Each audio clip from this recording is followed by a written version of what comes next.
कि राजा महाराजाओं ने, सत्ताधीशों ने देश नहीं बनाया है।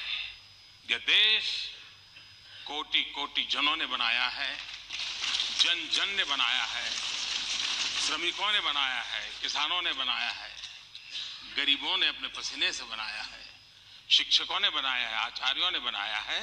इस देश के कोट्यावधि लोगों ने सदियों तक लगातार अपनी अपनी भूमिका निभाते निभाते देश बना है। और इसलिए हम सबका दायित्व होता है उन सब के प्रति अपना ऋण स्वीकार करना, नजर करना।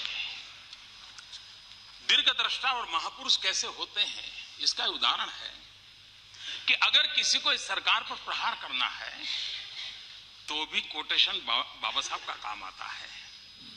किसी को अपने बचाव के लिए उपयोग करना है तो भी कोटेशन बाबा साहब का काम आता है। किसी को अपनी न्यूट्रल बात बतानी है तो भी कोटेशन बाबा साहब का काम आता है। इसका मतलब उस महापुरुष में कितनी दीर्घदृष्टि थी, कितना विजन था, कितने व्यापक फलक पर उन्होंने अपने विचारों को व्यक्त किया था कि जो आज भी विरोध करने के लिए भी वो मार्गदर्शक हैं, शासन चलाने वाले के लिए भी मार्गदर्शक है, न्यूट्रल मुख रक्षक बैठे हुए लोगों के लिए तोड़ने के लिए भी मार्गदर्शक है। ये अपने आप में एक बड़ा अजूबा है। वरना विचार तो कई होते हैं, हर विचार एक ही खेमे के काम आते हैं, सब खेमों के काम नहीं आते। एक ही कालखंड के लिए काम आते हैं, सब कालखंड के लिए काम नहीं आते हैं। बाबा साहब की विशेषता रही है कि उनके विचार हर कालखंड के लिए, हर पीढ़ी के लिए, हर तबके के लिए उपकारक हो रहे हैं।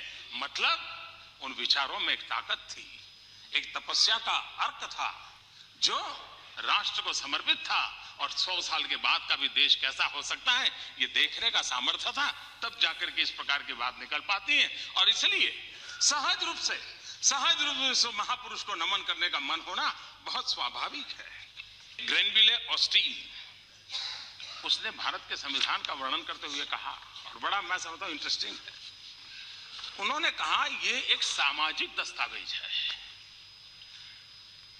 वरना तो संविधान यानी एक कानूनी दस्तावेज हो सकता है।